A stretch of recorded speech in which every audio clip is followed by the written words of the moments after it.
All right, y'all. We are here in episode 8. I always want to thank all my listeners, my day ones, those motherfuckers that have been riding with me since 2019 with all the cries and all the feels and everything. Shout out to all our new listeners, all our global listeners. We see you in Mexico, in Costa Rica, in Kenya, in India, in Sweden, all over the United States. This podcast is all about taking the story that women are supposed to tell, throwing it out the window, and telling her unapologetic story the way she wants to tell it in her own time and her own words. And you know that looks different every single time. Warning, in this podcast, there is cursing and adult content. Hello, my name is Millicent Campbell. I'm 29 years old. My zodiac sign is Aquarius. My goal today is to speak with truth and transparency and for it to be transformative. You are listening to LaRae Infinity Let's Talk Podcast Season 2. And I'm the host, Legina. All right, y'all. So Millicent, welcome. I really, really appreciate you being here. I'm particularly excited about having you here on the show. So we met that one time at your event. You were moving and shaking. The event was amazing. It was a room full of powerful people. And, you know, I was just jaw dropped it, like your positive energy. And then to find out you're an author and all this cool stuff that you're doing here in Houston. And I'm really, really excited to have you on and to hear the transparency that you're willing to bring to this podcast. So I appreciate you. Thank you. I'm super excited. Brittany has been talking about you for a while. She's like, you have to meet my friend Legina. She is so dope. She's from Austin. She's really creative. She has all these ideas. I think y'all would really connect well. So I'm just excited that she linked us up together. Like I'm excited for what is going to transpire on the podcast. Yeah, absolutely. The podcast and beyond. Yeah. So, okay. Absolutely. Right. So where did you grow up, Millie? I grew up, well, I was born in Arlington and I moved to a lot of small towns in Texas. My parents worked for the government. And I feel like I grew up where I call home is Houston. I lived in Beaumont for several years. So that was a lot of my childhood, but I really grew to the person that I am in Houston, Texas. So we've been here for like 16 years. So I'm like, I'm a Houstonian at this point. So. Yeah, most definitely. You're really a Houstonian. I love it. So tell me about your family, your brothers and sisters or lack thereof. What did a little Millie look like? I love that. A little Millie. My parents are from Mississippi, both of my parents. My dad is from Sardis, Mississippi, which is a really small kind of rural town. That is such a hard word to say, rural. But so he grew up in a small town in Sardis, Mississippi. His family had land. He lived on a farm, like a very kind of country living. My mother is from Vicksburg, Mississippi, which is close to Jackson, Mississippi, the capital. Mm-hmm. So more city. And they moved to Texas because they wanted to give themselves and their children a better life and more opportunity. So, which has been just a great blessing for my sister and I. It's me and my sister. And I'm the oldest by 2.5 years. And little Millie was a dreamer. Little Millie was someone who just was so believed the good in life. I lived such a great childhood that I really didn't see hardship like I know so many other people had. I was sheltered from a lot of those things. And so I just always believed the good. And it's something that I still carry with me even as an adult. I have a younger sister. She works in the medical field. And she's one of those people that tells you how it is, tells you straight up. She's not trying to, she cares about feelings, but I'm going to tell you how it is, which has been such a great blessing for me to hear the truth, and walk with grace and walk with love and receive that truth. So my family, we are very close. We talk every day, basically every phone call. We're saying, I love you at the end of the call. Like that was what little Millie was like. And I feel like my parents gave me the freedom to express myself. And, I feel like I had a fun childhood. I can't complain. I'll say that. I love that. And I love that you have that love with your family. What's the biggest impact that you can recall in your life? What's so funny is you asked this question to Brittany on the last one. And I was like, this is a good question.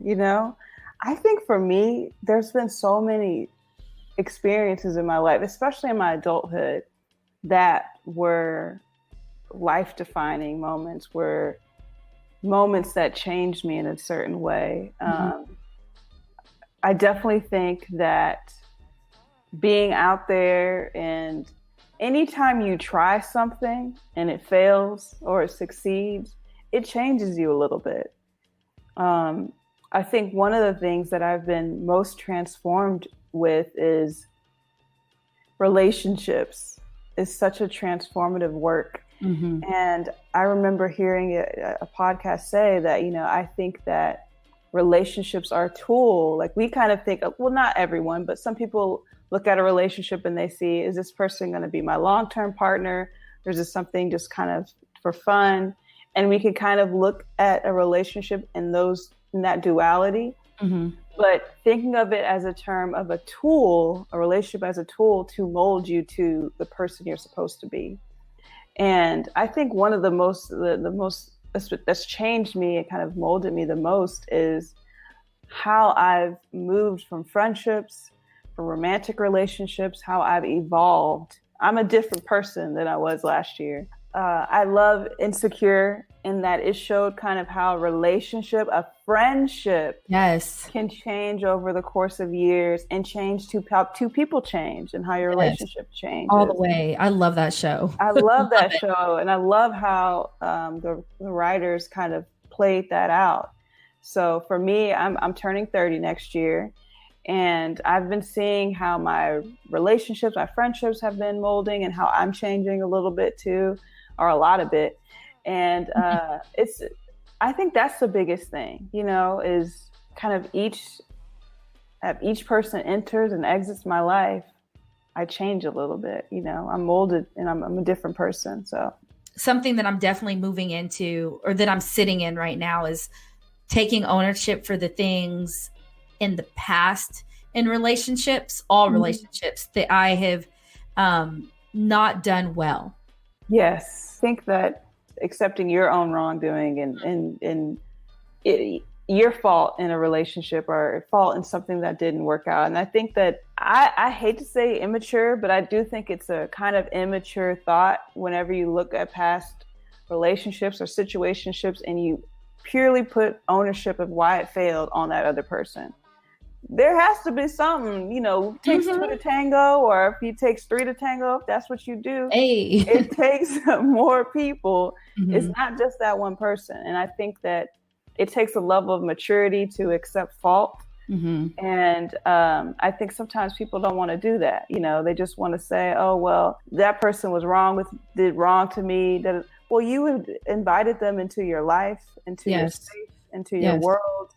And so take ownership for that, that's fine. And I like what you said too about being clear of how you want that relationship to go instead of just like glowing with the flow, and, clearly stating like, this is what I would like to grow in a certain sense with you, either creatively, romantically, friendship wise. Like this is kind of how the role I see it. I see you in my life.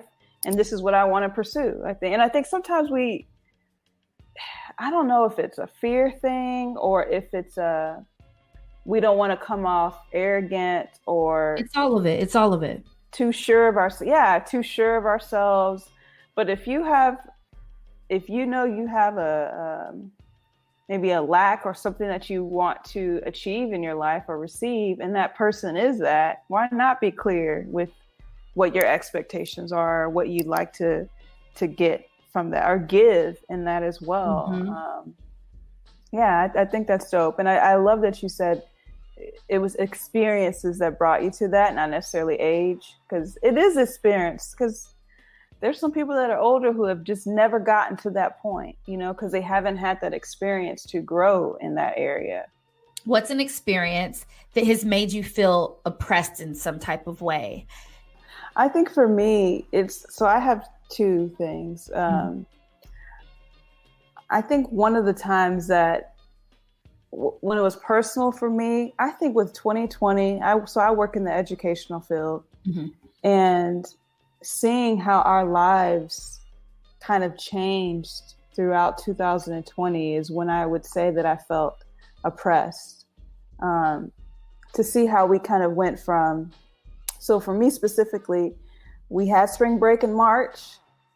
We never returned back to school for that school year. And it was such a crazy experience because, you know, we kept thinking, okay, we'll have a week off and we'll return. Week off, then we'll return. Didn't return for the whole school year. And what felt like the oppressive force came into play for this school year, and that it felt like science, the concerns of people not wanting or feeling comfortable to return to school were not being heard, and we still had to return. And I remember having such a difficult time before we went back to school, because I'm like, the cases are still rising. It's a deadly disease. You know, children could possibly bring it back into their homes. And like, I don't see how this can work. And I'm still being forced to go to work. Yeah. And I think for me, one of the things that as I've gotten older, I've been noticing is just the system can be just so built to be oppressive. You know, I wish I had the luxury of saying, you know what, I'm going to take a break from all this shit. There's a lot of shit going on. I'll feel comfortable. But them bills, though, them bills don't stop. They don't stop. So I had to bring my ass to work, you know? And so I think just the oppressive work of the system that, you know, against our better judgment, against health professionals, against, you know, what we would like to do, we feel like we're kind of forced to do. So, and the second thing, so like I said, my parents are from Mississippi, and we used to visit a lot. We haven't visited as much in recent years, but it's always a very interesting experience going back to Mississippi, you know, especially being Texas bred. Yeah, especially being Texas bred, it's a very different experience. Going back, and you just feel the air of oppression whenever you're there. And I hate for anyone that is from Mississippi, I'm not trying to rag on, you know, this is just my personal experience, and especially as a Black female. And, you know, there's cemeteries in Mississippi that are still segregated, or that were segregated, you know, and just the looks, the fact that unfortunately there's not very many high positions for Black folks there. That's why my parents left. They just, there's so far they could go career wise. And so you just feel the oppressive nature of it, you know?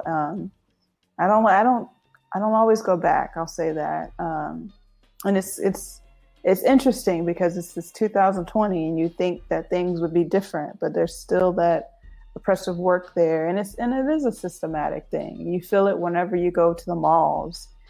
You feel it when you see certain family members having to work, you know, minimum wage jobs their whole careers because there's just not an opportunity for them to go beyond that, you know? So that's just kind of, for me, the systems that have been set up in these places. Oh, you know what? Another experience. So I went to Seattle last year, and I had always wanted to go to this city. I don't know why. I just really thought it was such a great city. And so I went, and my partner at the time went. We were both people of color, and it was the craziest experience, Legina, because it is like you go and like as somebody from the South, you're like, wow, I'm gonna go to this city and it's gonna be so liberal and accepting, and it's gonna be awesome. Like I'm gonna feel the arms of acceptance in Seattle, Washington, and that was not the experience. Really? It was not. I still enjoyed myself, and I would go back, but again, like you could just see that most of the Black people were pushed out of Seattle, Washington, you know, and from what I'd heard, most of them were in Tacoma, which again kind of makes you think of the Austin Pflugerville dynamic here in Texas. So, and it was weird because I never really saw a Black person with another Black person. It was almost like, it's like two Black people couldn't be together when we were in Seattle, you know, it's like they could not be together. And so it just, you know, and what was the strangest thing is it wasn't like where we were getting, you know, eyes or anything like that, but we were being ignored. That was the oddest experience, is we would go into restaurants and get ignored. People wouldn't look at us in our face. People didn't really acknowledge us. And it was just this experience of us just feeling invisible. And I think sometimes we can, when you think about the oppressive work of things, that it's not always like you're at the bottom of the barrel, but sometimes it's the feeling of not being acknowledged, the feeling of being invisible in these spaces where you are clearly present and there's no acknowledgement. So that was my experience. In Seattle, we went to the African American museum out there, and we saw this beautiful exhibit about redlining. This artist had kind of showed just through all these different artistic sculptures or figures about redlining, you know. Well, break down redlining real quick. What is redlining? That's great. That's a great question.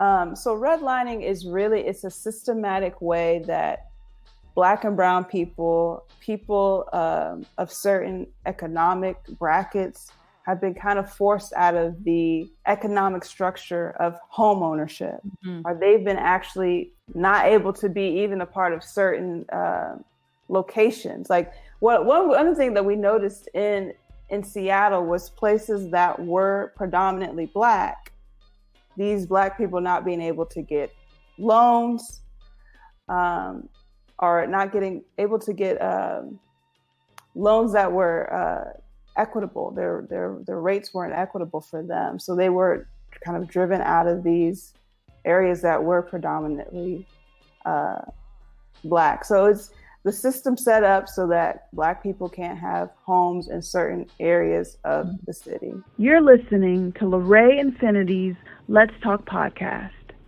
When's the last time you took time for yourself? Ran a bath, read a book, journaled? Oftentimes, the most neglected relationship in our lives is the one that we have with ourselves. I invite you to check out my website for self-guided journals and aromatherapy. That's millispeaks.com, MILLI speaks.com. I believe that writing with truth and transparency will lead to transformation. You're not seen. Yeah. It's the duality of being Black in America. You're either seen and hated, or you're not respected for the power that you have, or you're not just treated like this motherfucker got money, let's get it. I mean, we would go into bars, you know, they would treat us because we were at the bar. So they would, you know, we'd put in our order. But after that, it was like we did not exist. I'm like, am I invisible? Like, what is? And I love that you said that, because I think there's just this notion that when you go into these liberal areas that Black people are accepted and that it's a utopia for us, but it's another experience where either in the South, they let you know very well that they don't like you and they don't want you to be here. But then you go to areas in the North where you're just not acknowledged. And it's a different kind of oppression. It's a different kind of experience to to just not be acknowledged. And I'm not trying to shit on Seattle. I had some really great times there. It's a lot of fun, but it was just this experience of almost walking around invisible, but not having access to the things that you would want if you were invisible. That makes sense. So. Yeah, it does. I did not have that experience when I was in Seattle, but I was also with a group of, you know what? Yes, I did. Wow. Yes, I did. This is case in point, how we sweep shit under the carpet and keep moving. Wow, I did. If you just keep talking long enough, you figure out how many times you've taken those punches and you just keep rolling and you're like, fuck. And then you wonder sometimes why you sit down and you didn't do anything, but you're tired. Yeah. It's because of all the passive stuff like that. Yeah. And what's interesting, and I just want to make note of it, is that it really is a Black in America experience. And it wasn't until I started traveling internationally that I realized, like, this is not the experience for every Black person everywhere. This is an experience for many Black people living in America, you know, because whenever I travel internationally, they saw my nationality before my race. They're like American. Oh, they're like American, you know, and it was that kind of experience. And, you know, even being in I went to, in 2018 into 2019, I went to Europe, and I spent some time in Spain and then Paris. And how I was treated in Spain was very different than how I was treated in Paris. Paris, they're like, yes, Black queen. Yes, I love seeing Black women. Da, da, da. In Spain, I was kind of looked at like, who is this dark-skinned girl? Well, we weren't in the southern part of Spain. We were in Madrid. So there's a difference in that. But, you know, I just think that it's so interesting to think that it's not the experience everywhere, every part of the world. This is a really Black American experience. You know? Yeah, but even you saying that as a Black American traveling, there's always something. As a Black American woman, there's always something, because it's either you're American or you're Black or you're a woman. So all three together, it becomes, you're like, ah. And it's like, so, hey, if anybody's listening and they know a place that our Black girls can go to, our Black American girls, and I say girls like girlfriends, not like children, let us know. Please let us know. Where are the Black queens? Where are the Black girls? Where are we welcome? Yes. Let us know. All that makes me think of Austin, and it makes me think of these college experiences and these traveling experiences we're talking about. And I remember you telling me that you went to undergrad in Austin. So I would love to hear your walk of undergrad, and how did that look for you? Yeah, so I am a Longhorn. I graduated from the University of Texas at Austin, and I love Austin. It's still, I've been to many places, but that is still one of my favorite cities to travel to. It's such a great place to travel to. And I had a great experience, but that was mainly because I found a community. And I would say that for any Black student that is deciding to go to school at a PWI, which is a predominantly white institution, community is so important, because it's your community that's going to get you through those difficult times. It's going to get you through those scary moments, going to get you through those times and you're just not understanding. You're trying to communicate with your professor, like all those things. It's really going to be your community. And I have an interesting experience because I stayed on campus all 4 years of undergrad. Oh, wow. Yeah, I was a resident assistant for 2 years, and I lived in the dorms for the first 2 years. So I will say college life was interesting. You know, when beyond the community, I knew there were areas in West Campus that I would not go to, especially after a certain time. Just West Campus in general. I had a few friends that lived out there, and I was always wary walking out in West Campus. Whenever I was in school, there were students who were throwing bleach balloons at Black students that would walk in West Campus. And so it was such a scary experience because you didn't know if, you'd get hit by a bleach balloon by a fellow student.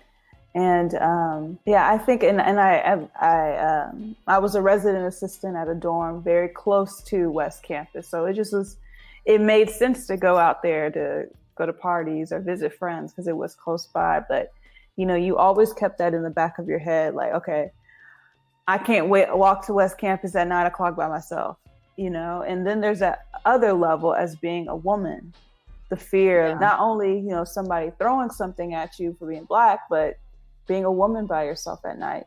So there was that experience.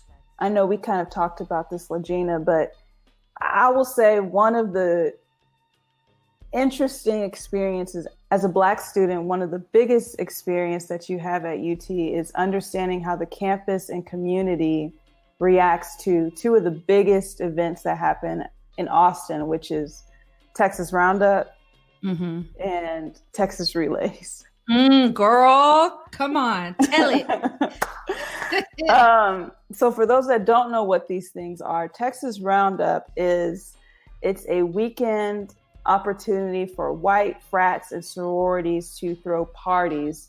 I also think of it as kind of like a recruitment period or just a celebration for these white frats and sororities. And so they're having parties all throughout the campus, and they're happening, a lot of times in apartments, obviously. So West Campus was a big place where a lot of these parties were happening. It was huge for white for frats and sororities. For me, as a Black student, Texas Roundup was a very scary weekend because you knew that this was the weekend that white students were going to run rampant on the campus. And I remember every year, whenever this would happen, that's the weekend I knew that I was going to be inside for the weekend.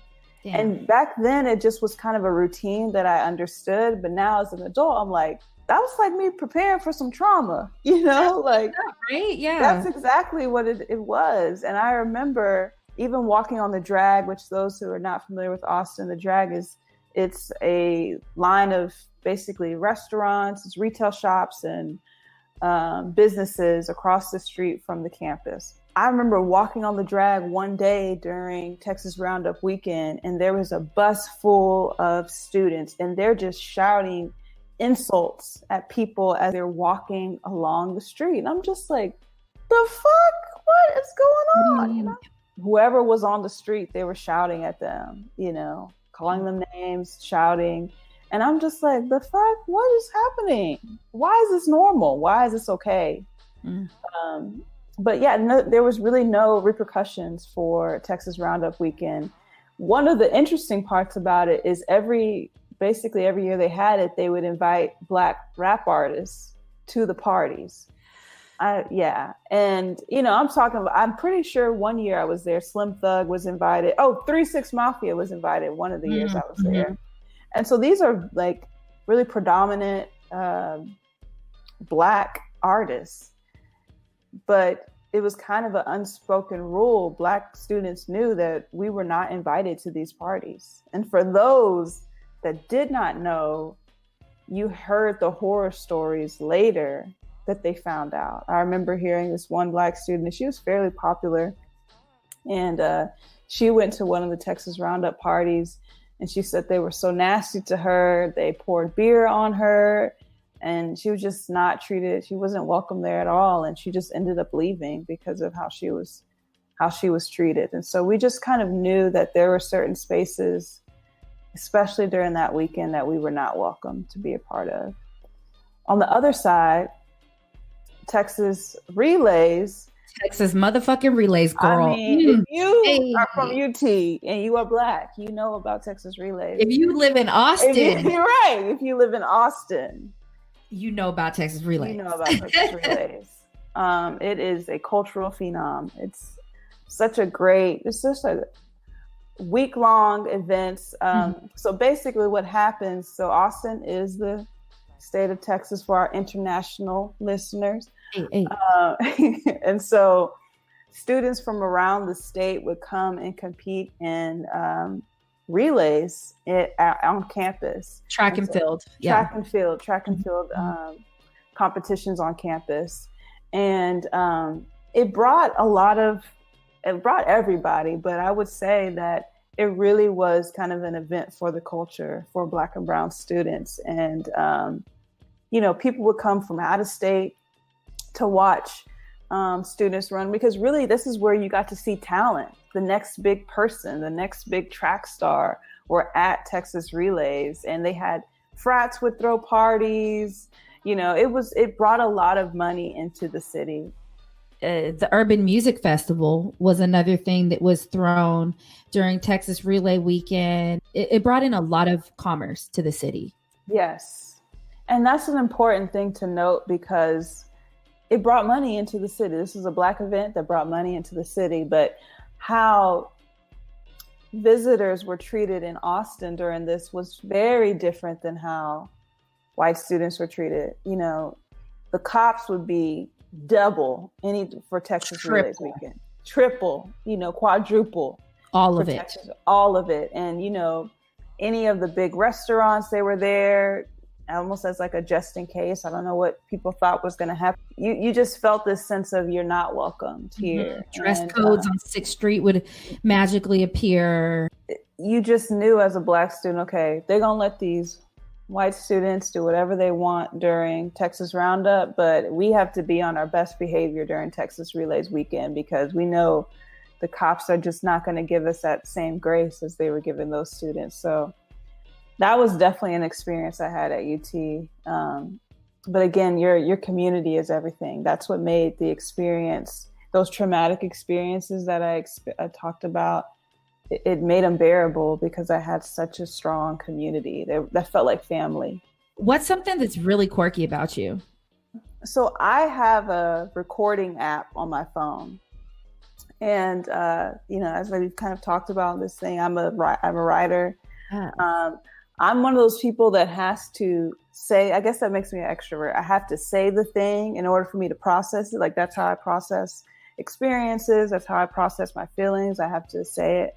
So I can't tell you how many recordings I have, almost like an audio diary on my phone of just things that I've gone through, things that I'm trying to understand, things that I'm trying to process. And that's my heart right there, is having that audio diary recording things. I do poetry on that. Sometimes if I'm trying to flesh out a poem, I'll just say it and try to make those edits, as I'm saying them and I'm recording them. So I don't know if that's quirky, but that's a fun fact about Millie. What's something that you have fabulously failed at? Okay, I'll say this. There was a competition over the summer. It was a pitch competition. And it was a pitch competition, and I took out the time. I wrote a pitch. I talked about my business. I recorded it. I got all cute, recorded that pitch or whatever. I submitted it. I put it on my social media as well. And I was not even in the finalists. I think probably 6 people competed. They picked 5 people. I was the only one that was not even a finalist. So I would say that is my most recent fabulous failure. And I have, what was so great about it is whenever I posted on my social media, I had so much love in the comments of like, right. I hope you get it, girl. Like, this is great. Let me know where I can vote. Da, da, da, da, da. Unfortunately, I didn't even get to the finalist round, so people could vote for me. But that was, I would say, a fabulous failure. So it's not currently on my social media anymore, so you can't see the pitch. Take that shit down. Take that shit down. But that would be a fabulous failure. Yeah, and I think that's a common and accurate with entrepreneurs, is that we are constantly failing. And I think people fear that word, like, I didn't fail, or, failing's not that bad. No, we're failing. It's okay. But like, what do you do with your failure? You know what?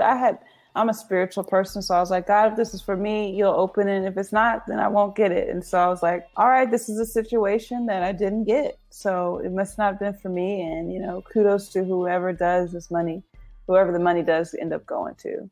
Have you entered any other pitch competitions since then? I have not. Actually, towards the end of this year, I'm starting to see, I kind of how I want to pivot with my business. Right now, my profession is very much on the opposite end of my passion with as an author and as a writer, or as an author and as a spoken word artist.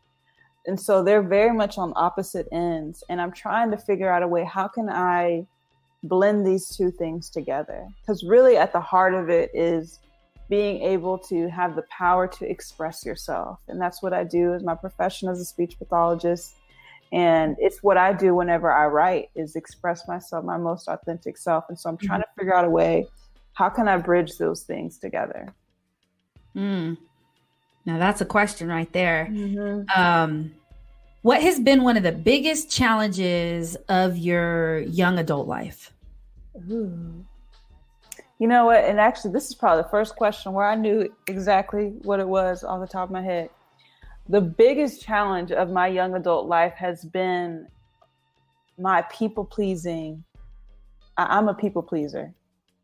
And it wasn't until I started getting older that I realized how that can be a bad thing. If you don't know how to say no, that can be a really bad thing. And so that is something I've been trying to learn, how to be gracious and say no to family, to friends, to draw boundaries. Because I'm one of those people that I say yes, and I can wear myself too thin because I say yes to so many things.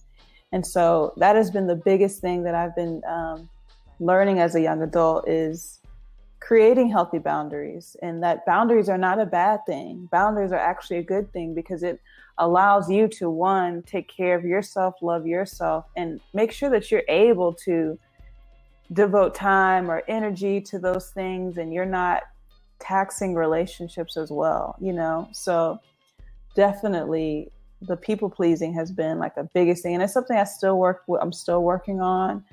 And being okay with being by yourself. Like that's a gift. That is a gift. That's a gift. Because sometimes we allow so much drama into our life just so we can say we got something. It's like, nah, like if you got peace on your own, praise God. I think one of the beautiful things is and the Bible says, treat your neighbor as yourself. And I think sometimes we miss that. It's like, no, when I'm treating myself well, it helps me treat you better. Because if I'm feeling like crap, if I'm not doing what I need to do to take care of myself, how can I pour into you? How can I give? How can I be that philanthropist? How can I pour into you if I'm empty myself? I can't. Yeah, definitely.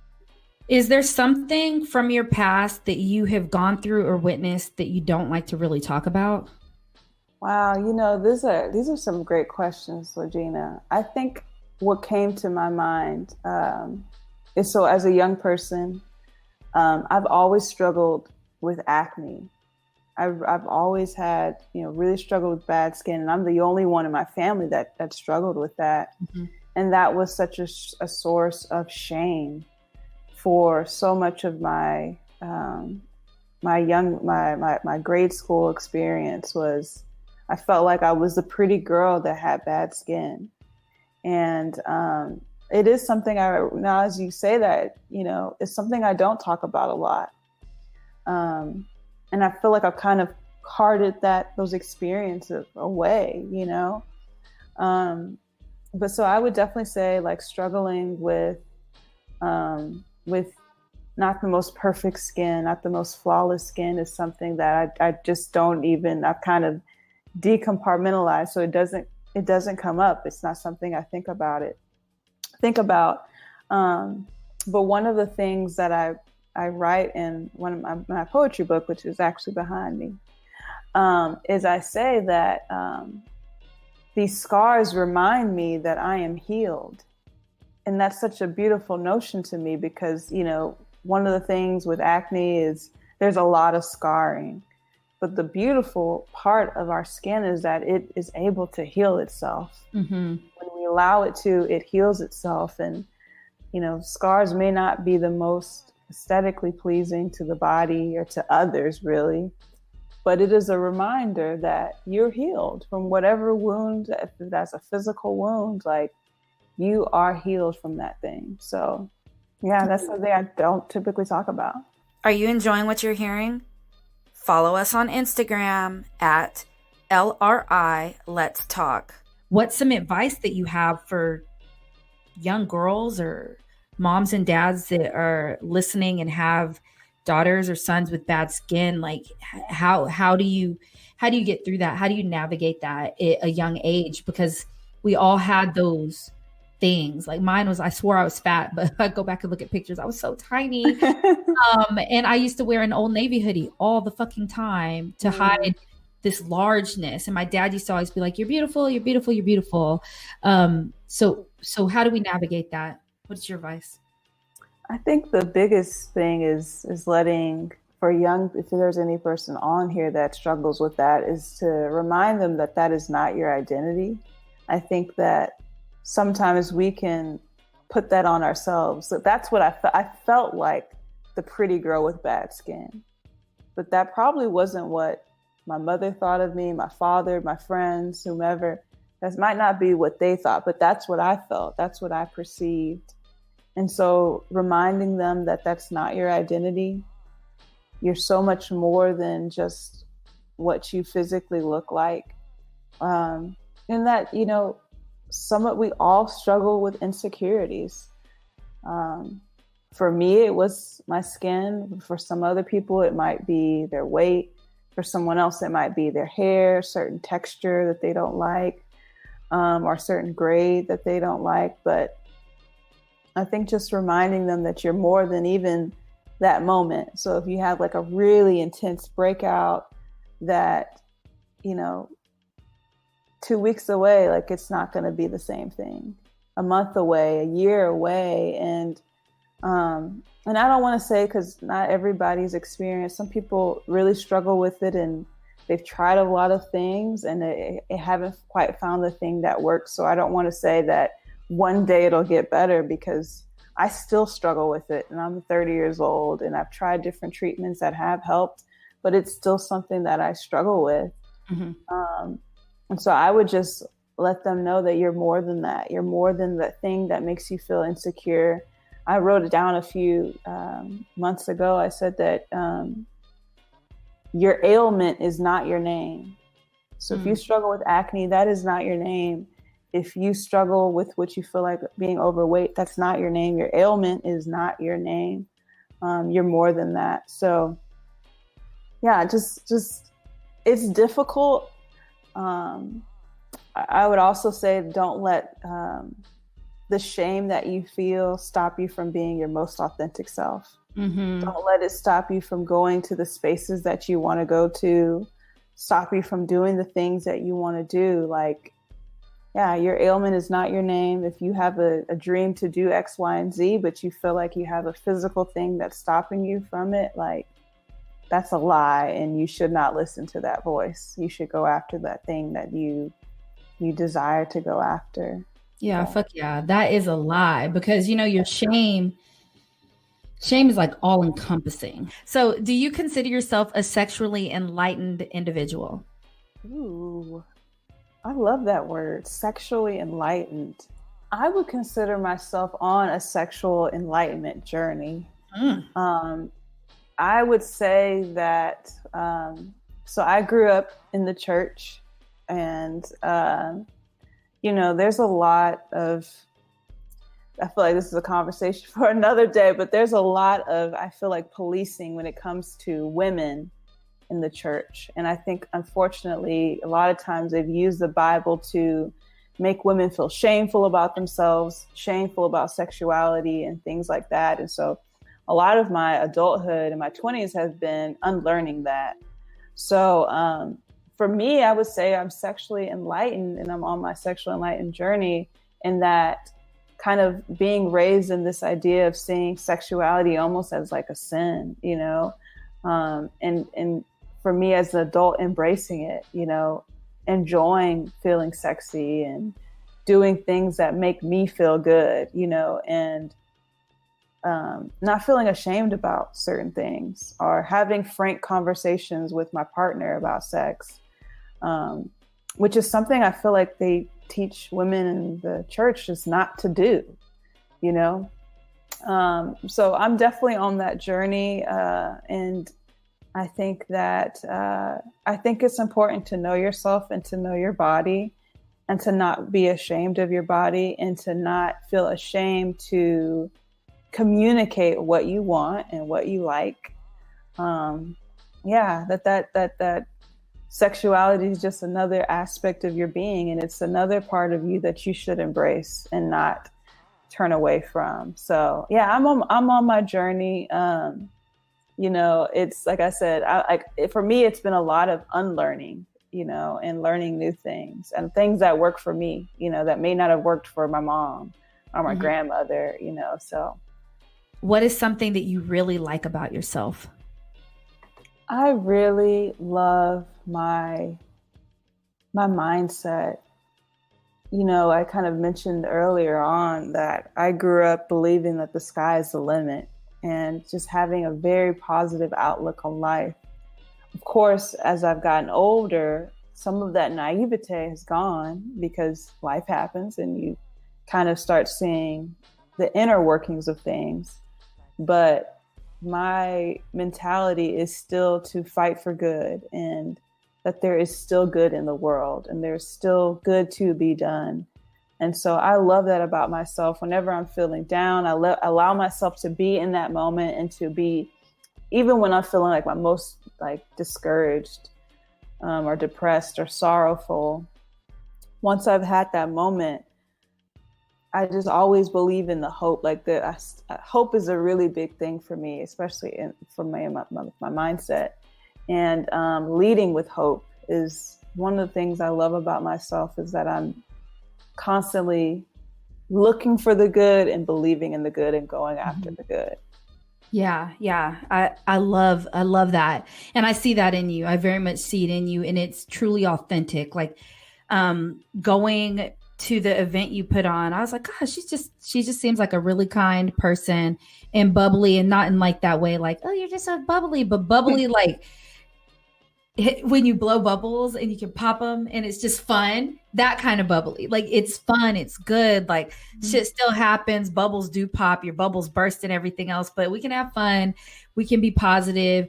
And even as we grow in maturity and we realize that everything isn't so like black and white, and there's some darkness and everything else, there's just always light you can find in things. So I really, really enjoy seeing that in you from what I know about you. So yeah, I love that. And I love that because it's not black and white. And I've gotten older enough to know that there are some really shitty things that happen in the world. And sometimes they are set up to be that way. Unfortunately, the system is set up for certain people to fail, but still believing in the good, you know? So yeah. I appreciate that. That event that you went to, you know, life was different in February of 2020. We have food on the table. I mean, no mask. Yeah, I remember a time when we didn't wear a mask, you know, like we did not wear a mask. And that was such a beautiful event. And I'm so glad you were there, Legina. Like you added to that energy of just some dope ass people that were there, that wanted to receive self-love, that wanted to give love to others. Like it was very much about a communal giving, even from the vendors. Like everybody that was there was giving of something. Yeah. And, you know, I think like kind of you mentioned, like self-love a lot of times, or at least historically, has meant selfishness. But I think with that event, we wanted to show self-love can be something done in community, and it is still a pouring out of yourself and a receiving on that same place. So yeah, what I really walked away from that event is that it was just fun. It was fun. It was a whole bunch of Black professional women and women of color in a room. And we were like giggling and laughing and moving around from each other and using dry erase markers to write on a mirror. And there were moments of transparency and networking and all love. And it wasn't this perceived notion that is very quickly going away because us millennials are not having this shit where people are like, oh, Black women, y'all are vicious and hate on each other and be careful. No, that's not what I have encountered. And that's not what was in your space that you created. Mm-hmm. And it was so fun and I loved it. And I was like, oh, poetry. Wow, this is great. Like, it was good. It was good. It was good stuff. And I can't wait. I can't wait for you to have another one. What's something that you wish you liked about yourself or that you're seeing right now that you can improve upon because you know that you're lacking?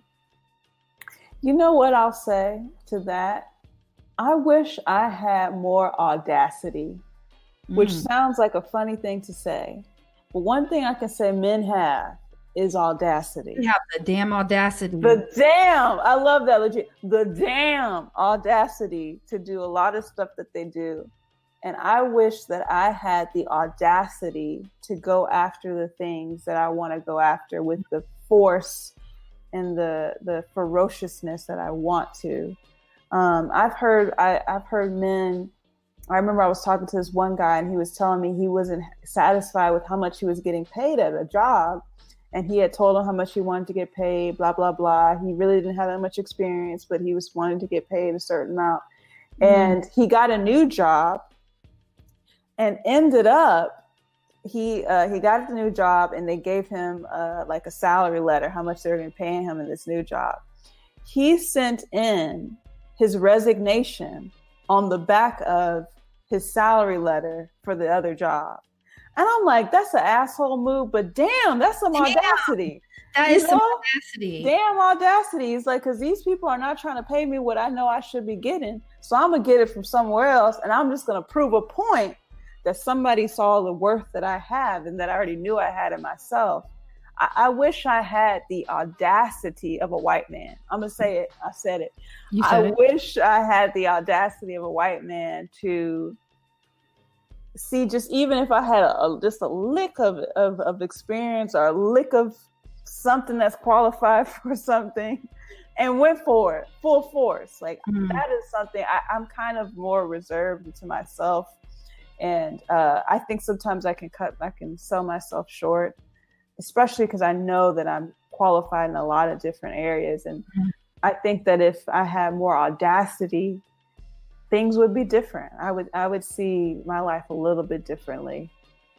Miss Millicent of Houston, Texas. We are coming to the end of this episode, and there's two things I'm going to ask. I want to know, one, what's the name of this book that you have? Because, international listeners may want to go buy your book. So what's the name of your book and where do you find it? And then is there anything else that you'd like to share with me or the listeners before we hop off? Awesome. Well, yes. So I am the author of 3 books. 2 are journals, self-guided journals. The first one, The Sun Looks Good on You. It's a 31-day inspiration journal, and it is filled with inspirational quotes and questions for self-reflection. So this is for the person who may feel like they're in a rut right now and wants that daily encouragement, daily inspiration. This is the journal for you. The next journal I have is Love in the Skin, which is a 31-day love journal. This journal is filled with poetry. It has a daily planner to keep you organized, and each day is a different activity to encourage self-love. And I wrote that journal when I was really struggling with my relationships, my friendships, and really developing meaningful romantic relationships. And I realized that the love that I was trying to get in them, I needed to give to myself. And so this one is all about cultivating self-love. And then the book behind me is Cotton and Cornrows. It is my baby. It is my poetry book. So it is filled with poems about what it's like to be a Black woman growing up in the South. And so we've talked, I know, Legina, you've kind of had other people come on and talk about that experience. It's such an interesting experience. And so I talk about faith and family. I talk about loving yourself, social justice issues. I really kind of go through the whole gamut of what it's like being Black in the South. So if you're interested in learning more about that, if you identify with that, I would definitely say check it out. And you can purchase these books on my website, millispeaks.com, which is MILLI speaks, SPEAKS.com. Well, first I want to say thank you, Legina, for giving me this opportunity, for inviting me into this space, into your world, I know this is your baby. This is what you love to do. And so I feel honored to be a part of it. So thank you for inviting me to be a part of it. Absolutely. I want to share with the listeners that it was difficult being this transparent and honest, but I think the risk was worth it. And so my hope is that for the listeners that heard my story, heard the good, the bad, the ugly, that they saw a glimpse of themselves and that they are transformed by it. Mm-hmm. Yeah. It's all good in some type of way, whether they're pressure points that you rise above or growth points that you can kind of drop and grow from or anything. You are a light and a joy. And I'm so excited that we are going to be working together. And I'll tell you about that later. Ooh, yes, I'm excited too. I love it. Y'all, thank you so much for listening. As always, me and my guest go on a ride, and it is full of all points of celebration. I don't care what's going on. And, life is real. And the more we can talk about it and the more we can understand what we're doing and how we're moving, the more we can appreciate ourselves and people around us in our communities. So as always, everybody, ladies, and the couple gentlemen that are out there, thank you so much for caring and being a part of these women and our journeys. But as always, when you're going out there and you're in the world, one, wear a mask. Wear a mask. I want my dating life back. I want my partying life back and everything else. And then two, always tell your story, be your own brand, live your truth, and stand in your moment. All right, y'all. My name is Millicent Campbell. Millie Speaks. I'm 29 years old. I hope y'all enjoy listening to my story, and I hope that you were able to see a bit of yourself. You just listen to my story as I live my truth and stand in my moment on LaRae Infinity's Let's Talk podcast, season 2. Yes. Thank you so much, Millie. Thank this was you. Let's talk. Yes, girl. Thank you so much. This is the dawning of the age of Aquarius. Oh, So I'm okay, what song is that? I've heard that song, but what is that from? I'll have to look it up. But I have heard that before. Beep. All right, we're gonna do it one more time. Okay, good, because I didn't realize. I was like, how am I supposed to read? Beep. I just wait. Hold on. Are you on the wrong one? Are you on the one with the black highlight? Wait, isn't that the? Wait, am I not right? The black highlighted one is the one for. Oh, I've been reading the wrong one. Okay. Let's talk.